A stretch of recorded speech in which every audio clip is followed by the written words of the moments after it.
Moses saw a bush burning with fire, but the mystery is not the bush. It is the voice inside the fire. Because Exodus chapter 3 says the angel of the Lord appeared in the flame, but then the voice from the flame says, I am. So who was speaking from the burning bush? Was it an angel? Was it God himself? Or was Moses encountering a hidden appearance of Christ before Bethlehem? This is one of the most mysterious moments in the Old Testament. And if you read it carefully, the burning bush may not just be the story of Moses' calling. It may be one of the clearest windows into the mystery of Jesus before the incarnation. The story begins in Exodus chapter 3. Moses is no longer in Egypt. He is not standing in Pharaoh's palace. He is not surrounded by power, wealth, or influence. He is in the wilderness, a former prince, a fugitive, a shepherd. 40 years earlier, Moses thought he was ready to deliver Israel. He saw an Egyptian beating a Hebrew slave, and in anger, he struck the Egyptian down. But instead of becoming Israel's deliverer, Moses became a wanted man. He ran. He disappeared into Midian, and for 40 years, he lived in the hidden place. This matters because when God finally called Moses, Moses was no longer standing in his own strength. He was not young, he was not confident, he was not powerful in Egypt. He was watching sheep that did not even belong to him. Then one day, near Horeb, the mountain of God, Moses saw something strange. A bush was burning with fire, but it was not consumed. The fire was real, the flames were visible, but the bush was not destroyed. And Moses said, I will now turn aside and see this great sight, why the bush does not burn. That one decision changed the course of his life. He turned aside, and the voice called his name. Exodus 3 verse 2 says something very specific. The angel of the Lord appeared to him in a flame of fire from the midst of a bush. That sounds simple at first. An angel appeared. But then the passage becomes strange, because verse 4 says, when the Lord saw that he turned aside to look, God called to him from the midst of the bush. So the text begins with the angel of the Lord, but then says God called to Moses. That is the mystery. The figure appears as the angel of the Lord, but the voice speaks as God himself. Moses hears, Moses, Moses, and Moses answers, Here I am. Then the voice says, Do not draw near this place. Take your sandals off your feet, for the place where you stand is holy ground. Now pause. This is not ordinary angelic language. In the Bible, ordinary angels deliver messages from God, but they do not make the ground holy by their own presence. Yet here, Moses is told to remove his sandals because the place itself has become holy. Why? Because the presence speaking from the fire is not ordinary. Then the voice says, I am the God of your father, the God of Abraham, the God of Isaac, and the God of Jacob. Not, I represent the God of Abraham, not, I was sent by the God of Isaac. The voice says, I am. And Moses hides his face because he is afraid to look upon God. Then Moses asks the question that every generation still remembers.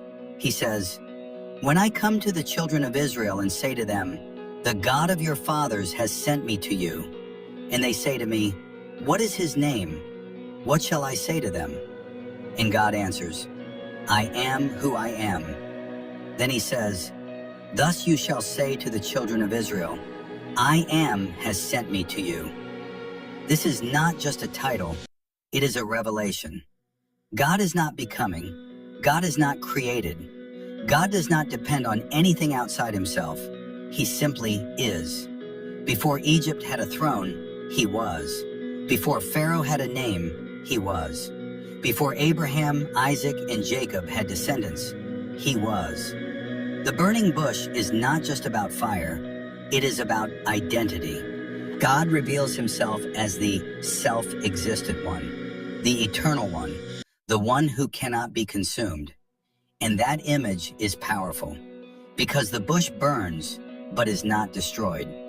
Israel is suffering in Egypt, but will not be destroyed.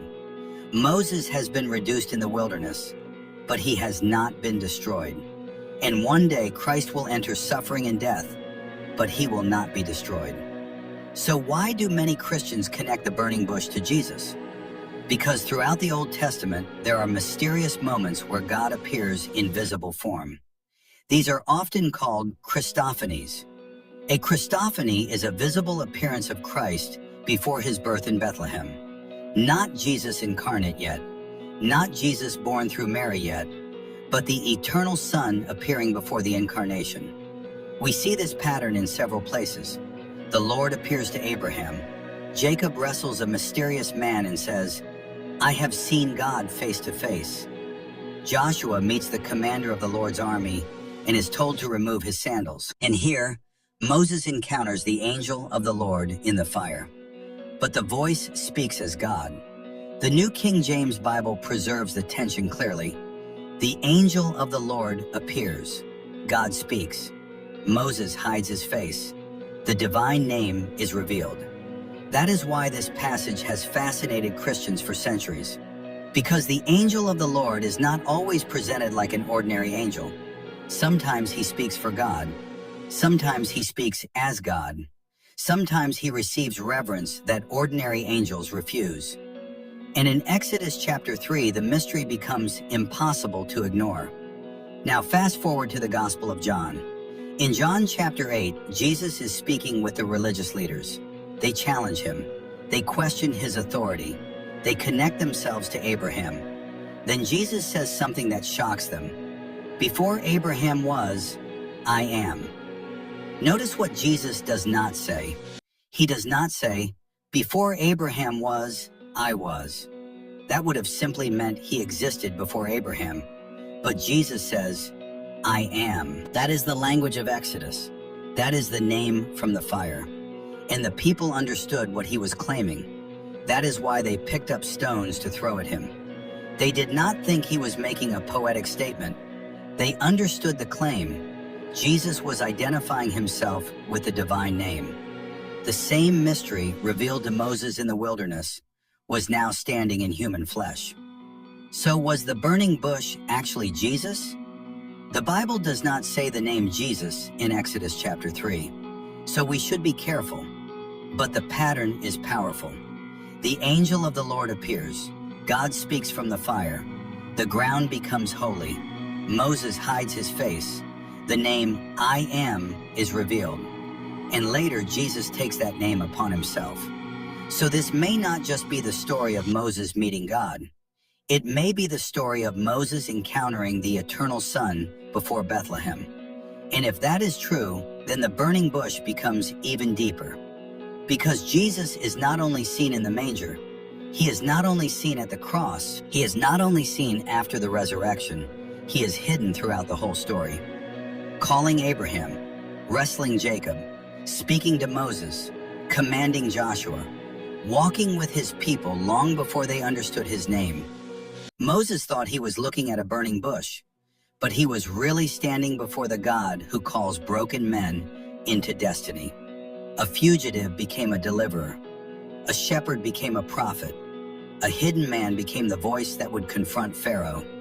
And the fire that did not consume the bush became a sign of the God who would enter history without being overcome by it. Before Bethlehem, before Calvary, before the empty tomb, the great I Am was already speaking from the fire. Like and subscribe so this message reaches more people who love deep Bible mysteries. And comment below, who do you think spoke from the burning bush? Was it an angel, God himself, or a hidden appearance of Christ before Bethlehem?